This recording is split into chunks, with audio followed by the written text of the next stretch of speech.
Bonsoir. Bien, selon l'usage, mais avec sincérité, je remercie les organisateurs et l'organisatrice de m'avoir invité à venir parler dans cette salle si chargée d'histoire. Les statues et les tableaux de ces grands savants qui nous regardent m'impressionnent et je me demande quelquefois s'ils nous entendent. Alors, j'attaque tout de suite. Je commence par la fin du roman policier, comme ça il n'y aura pas de suspense, sur l'âge de la Terre. Si ça marche. Non, ça ne marche pas. Voilà. Alors voilà, la Genèse, selon les savants modernes, est celle-ci. C'est en millions d'années. Donc il y a 14 milliards d'années, c'est le Big Bang.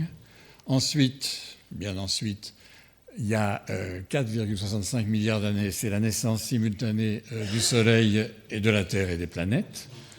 Puis 3,4 milliards années, c'est l'apparition de la vie, des premières formes de vie. Et puis, il y a 65 millions d'années, c'est aujourd'hui, avec cette échelle, vous voyez, il y a 2017, mais il y a la fin des dinosaures, un tout petit peu à gauche, comme vous voyez, et l'apparition de l'homme. Bon. Alors évidemment, il faudrait commenter chacun des items qui sont là. Le Big Bang, qu'est-ce que c'est? Je ne veux pas le faire, on a déjà un peu discuté de ça, mais c'est un problème. Qu'est-ce que ça veut dire maintenant, apparition simultanée du Soleil et de la Terre? Est-ce qu'elle est vraiment simultanée? En gros, oui. La réponse est qu'à quelques 10 ou 20 millions d'années, ne chipotons pas, il s'agit du phénomène analogue de concentration des gaz et des poussières pour former et le Soleil et le système planétaire. Les bactéries, il y a 3,4 milliards d'années. Bon, j'ai fait un dessin un peu fantaisiste. Ça se discute. Et puis, qu'est-ce que c'est que le vivant? Est-ce que c'est vraiment sous la forme d'archéobactéries ou autre chose? C'est pas tout à fait clair encore. Et puis, la fin des dinosaures, ça c'est bien établi.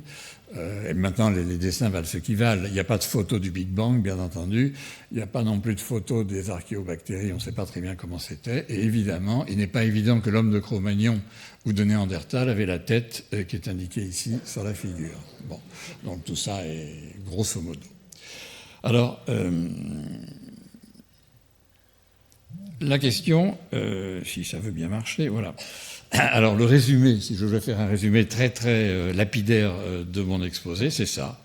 Est-ce que les 4,543 milliards d'années, on peut vraiment y croire? Est-ce qu'il ne s'agit pas, parce que quand on regarde ce qui s'est passé dans l'histoire, de très grands savants, de très grands esprits ont donné toutes sortes de dates que je ne vais pas rappeler ici, mais Newton, Kepler, Cuvier, Buffon, puis Kelvin et Darwin ont donné chacun, et même quelquefois, plusieurs dates pour les mêmes. Bon. De quel droit dit-on maintenant? Écoutez, en tant que vérité scientifique, bien entendu, vérité seulement scientifique, on pense que c'est bien les 4,5 milliards d'années. Et ça d'autant plus que l'âge de la Terre, contrairement finalement à ce qu'avait essayé Buffon, n'est pas une donnée expérimentale. Et même si aujourd'hui on pense qu'il y a des milliards de milliards d'exoplanètes, on a très peu de données là-dessus et on attendra pas mal de temps avant d'avoir des données sur ces questions-là.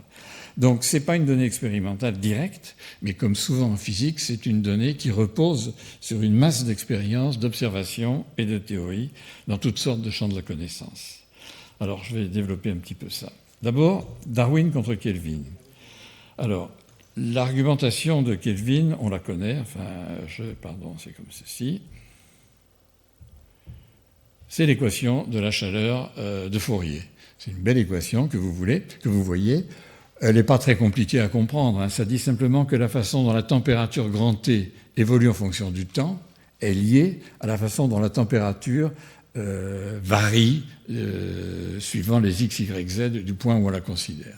Bon, c'est une très belle équation que Fourier a intégrée et qui permet ensuite de déduire l'âge de la Terre, de tirer une estimation de l'âge de la Terre.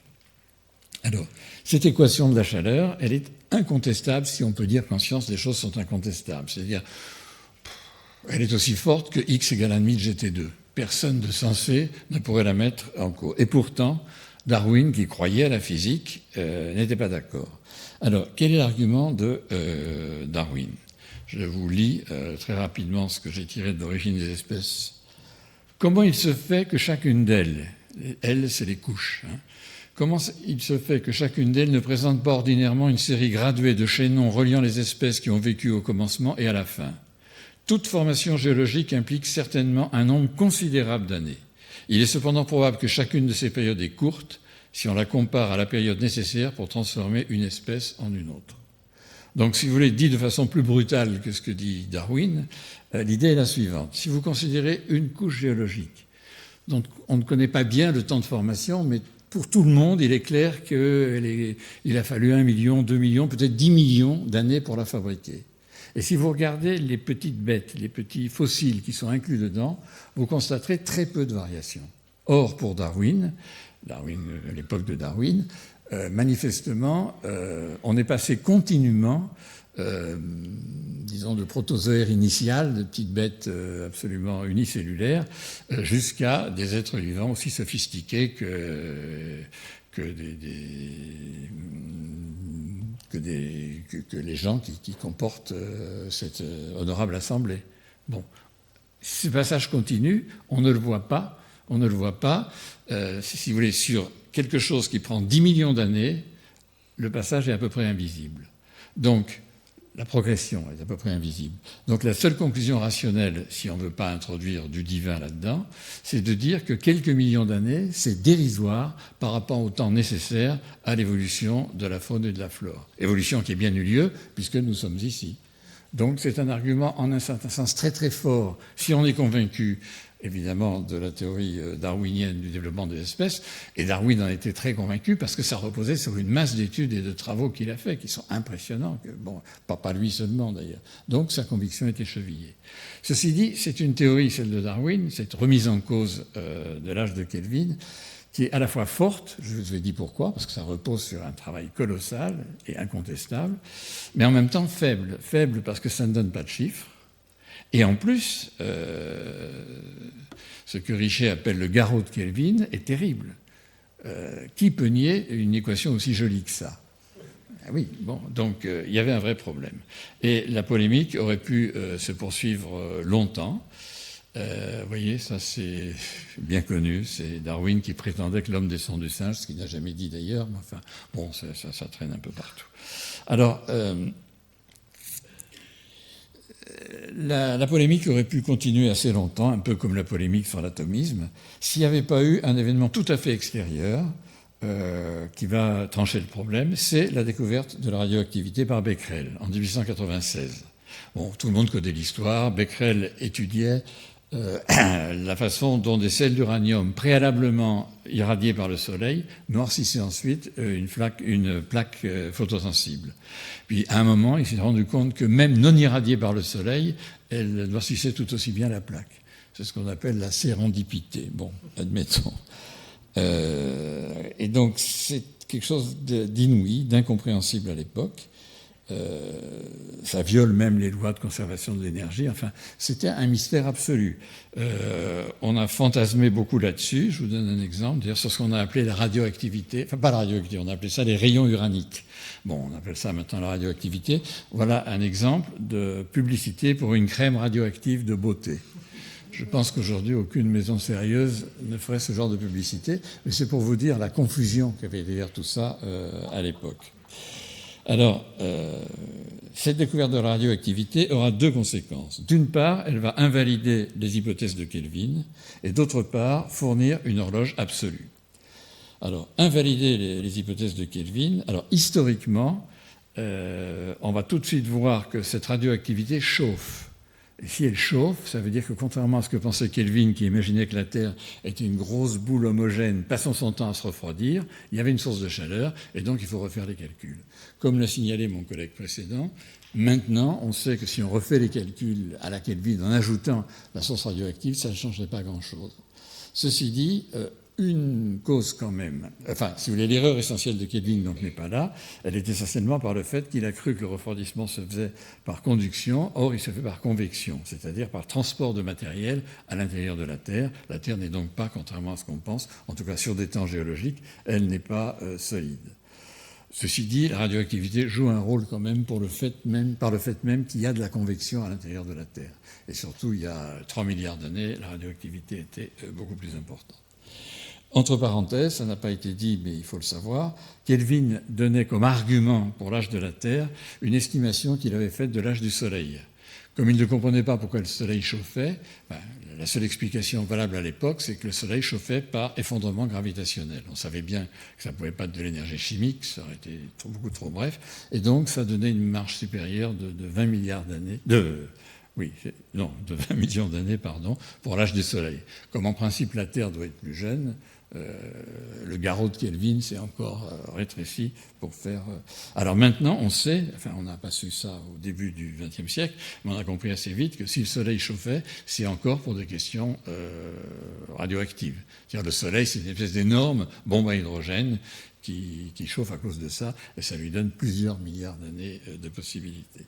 Donc voilà, donc la radioactivité va jouer un rôle là. Alors maintenant, pourquoi c'est une horloge absolue ?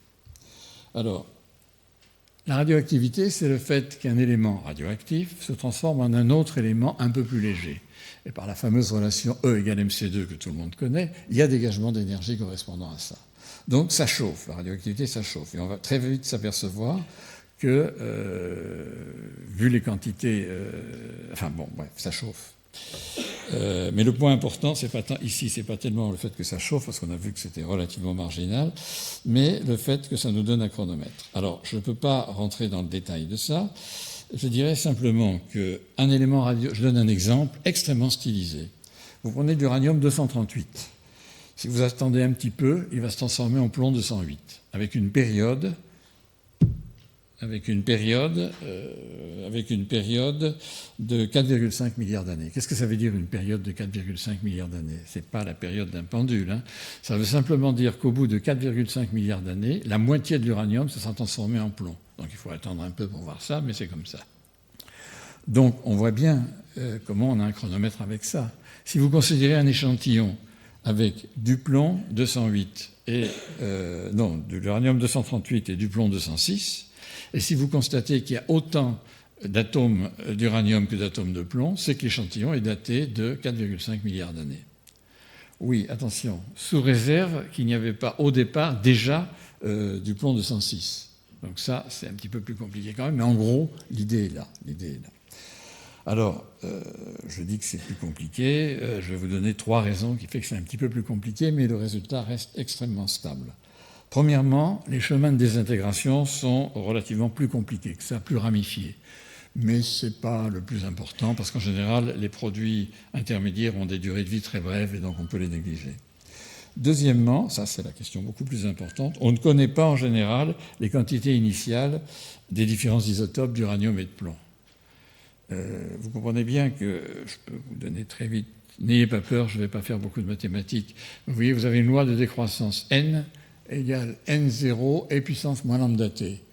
Si vous connaissez n, qui est le nombre d'atomes d'uranium à l'instant t, et n0, le nombre d'atomes d'uranium à l'instant 0, et vous connaissez lambda, qui est lié à la période, vous tirez t. Mais évidemment, il faut connaître n0. Bon, si vous ne connaissez pas, il y a un vrai problème. Alors, on va se débrouiller pour, sans connaître n0, avec la méthode dite des isochrones, trouver quand même les quantités initiales. C'est diaboliquement astucieux, c'est pas très compliqué. Je vous menace simplement de ce que vous ne verrez pas. C'est la méthode des isochrones. Bon, voilà, vous ne verrez pas plus que ça, mais ça marche très bien. Bon.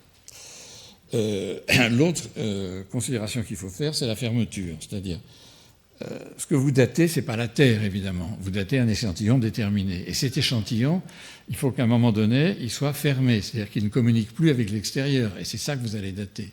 Donc il y a la recherche sur la Terre d'échantillons fermés les plus vieux possibles.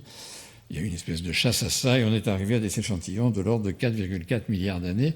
Mais la Terre, elle bouge. Donc il n'y a pas d'échantillon sur la croûte terrestre qui soit de l'âge de la Terre, de la formation de la Terre. Où on va les trouver ? Et on va les trouver dans les météorites. Parce qu'on a vu, je dit ça très rapidement, mais c'est vrai, que l'âge de les météorites, l'âge du système solaire et de la Terre, tout ça, en gros, c'est la même chose. Voilà. Alors, si je résume ça, je dirais que les chemins sont tortueux pour arriver à une détermination propre et stable de l'âge de la Terre. On a dû faire beaucoup de progrès en instrumentation, beaucoup de progrès en physique nucléaire, dans tous les domaines. Et aujourd'hui, on a toutes sortes de chaînes radioactives, pas simplement l'uranium, qui donnent les mêmes résultats. Je cite strontium, rubidium, potassium, argon, lutécium, hafnium, etc., etc.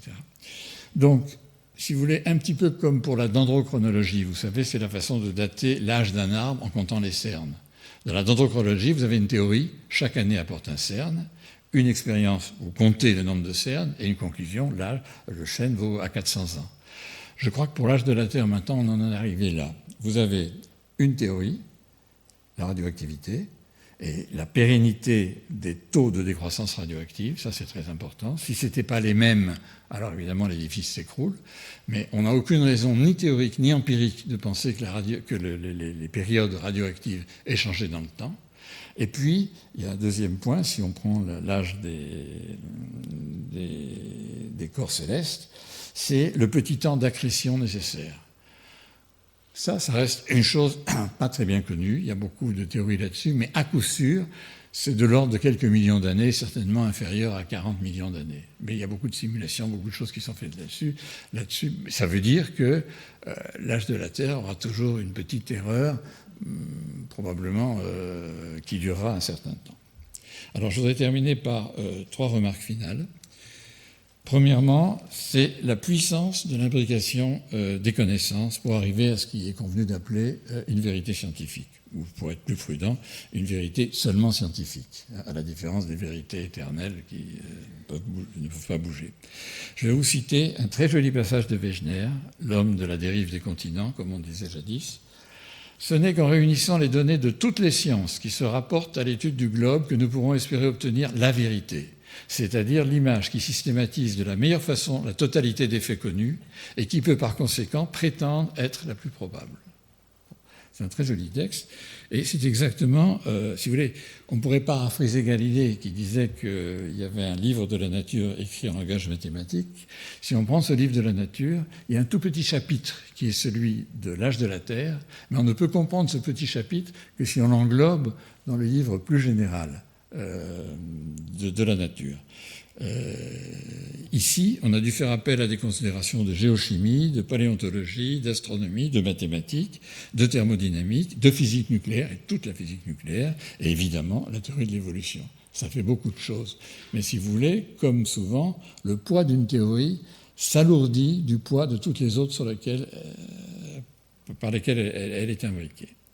La deuxième remarque que je veux faire, c'est l'importance d'une bonne estimation d'âge de la Terre, qui ne regarde pas simplement les géophysiciens ou les astronomes ou les géologues, mais c'est que seulement ce chiffre-là permet de rendre compte à la fois du merveilleux ordre des planètes, qui étonnait tant Newton et sur lesquels il voyait un peu la main de Dieu, et d'autre part, rend compte de la complexité extraordinaire du vivant. Si vous n'avez pas ces âges profonds, comme on dit, vous ne pouvez pas vous en tirer, sauf à faire appel à des divinités. Entre parenthèses, Kelvin savait que ces temps étaient trop courts pour l'apparition de la vie, mais ça ne le gênait pas trop, parce qu'en termes modernes, il était partisan d'une forme d'intelligent design. Il voyait une intervention divine possible. Et enfin, pas seulement dans les pays de culture musulmane, mais aussi aujourd'hui dans des grands pays civilisés comme les États-Unis, comme la Russie et quelques pays d'Europe. Beaucoup de responsables de l'enseignement maintenant font des coquetteries avec le créationnisme, c'est-à-dire remettent en cause la théorie de l'évolution. Ça se répercute y compris chez les élèves à l'école, qui polémiquent avec leurs professeurs sur cette question-là. Alors je crois que c'est important de ne pas opposer le dogme de la science au dogme de la religion, parce que ça ne marche pas, c'est une autorité contre une autre, et l'autre est peut-être supérieure pour plein de raisons. Je crois que par contre, ce qu'on peut très bien faire, et la petite expérience que j'ai marche, c'est-à-dire de raconter l'histoire. Dire que à la Renaissance, tous les grands savants étaient, on dirait aujourd'hui, créationnistes, c'est évident. Mais qu'ensuite, la communauté scientifique, en essayant de justifier le texte biblique qui est manifestement vrai, puisqu'on a trouvé des poissons dans les montagnes, donc il y a bien eu le déluge, en essayant de mettre des dates là-dessus, ils sont cassés les reins. Ça ne marchait jamais, jamais, jamais. Le plus insolent là-dessus a été Buffon, là-dedans, pour dire déluge, il faut y croire, parce que c'est dans le texte sacré, mais bon, bref, mais aucune raison ne peut l'expliquer. Bon, bref. Donc, et on montre comment la communauté scientifique est passée du créationnisme un peu à l'intelligent design au XIXe siècle, et puis aujourd'hui à la conception moderne. C'est-à-dire, il ne s'agit pas de dire ici la vérité, là le mensonge, mais de décrire l'évolution. Et ensuite, il faut dire à ces jeunes gens, réfléchissez avant de vous faire votre religion. Voilà. Écoutez, ma conclusion est courte.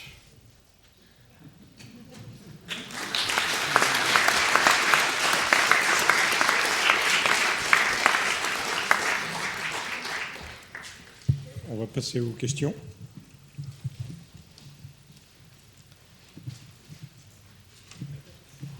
Vincent Courtillot.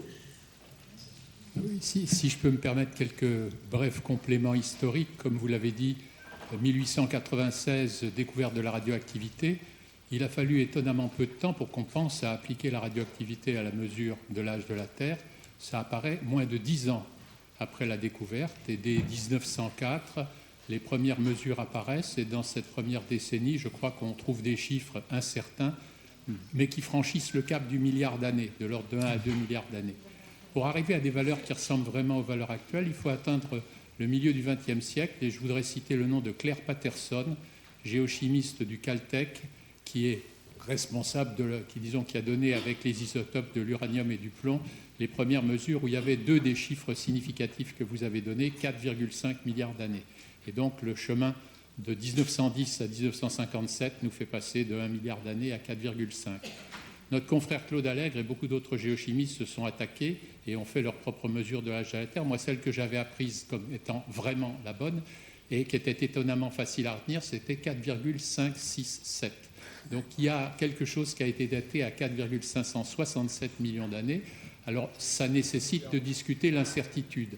Et sans rentrer dans le détail, ni vous ni moi, il existe des radioactivités courtes mais éteintes qui ont fonctionné au début de l'histoire du système solaire qui permettent de dater un certain nombre d'événements aux millions d'années près. C'est-à-dire qu'on a pratiquement des incertitudes maintenant de l'ordre de 1 pour 10 000 qui sont extraordinaires. Et on est capable de voir ce qui se passe à l'intérieur de la fenêtre de 10 millions d'années dont parlait, je crois, Jean-Paul Poirier à un moment. On est capable de discuter la chronologie des premiers événements avec une précision très supérieure à celle qu'on peut attribuer à un événement datant des dinosaures. Oui, mais ça n'ôtera pas l'incertitude sur les temps d'accrétion. Ça va permettre de dater très précisément les météorites. Mais l'âge de la Terre, maintenant, je crois qu'il restera... Mais on peut faire le calcul, je ne vais pas le faire maintenant, mais effectivement, sur la naissance d'un enfant, l'accouchement, j'en ai jamais fait moi-même, mais ça prend quelques minutes, je suppose. Donc, qu'est-ce que ça veut dire qu'un gamin... donc, quelques minutes sur 80 années de vie, c'est une incertitude irréductible, en quelque sorte. Donc, je pense que c'est peut-être la même chose avec la Terre. Ce que je voulais dire, c'est qu'il y a certaines mesures qu'on peut faire aux millions d'années près à cet âge-là, et je trouve ça extraordinaire. Une question de ce côté-là. Oui, non, je crois qu'on cherche toujours des minéraux sur Terre qui pourraient être aussi âgés que la Terre, et on n'est pas loin d'en arriver là, puisque 4,4. Avec les méthodes que signalait Vincent Courtillot, on en est maintenant, je crois, à 4,3 milliards d'années. 4,4, je crois, avec des zircons. Zircons bien sûr.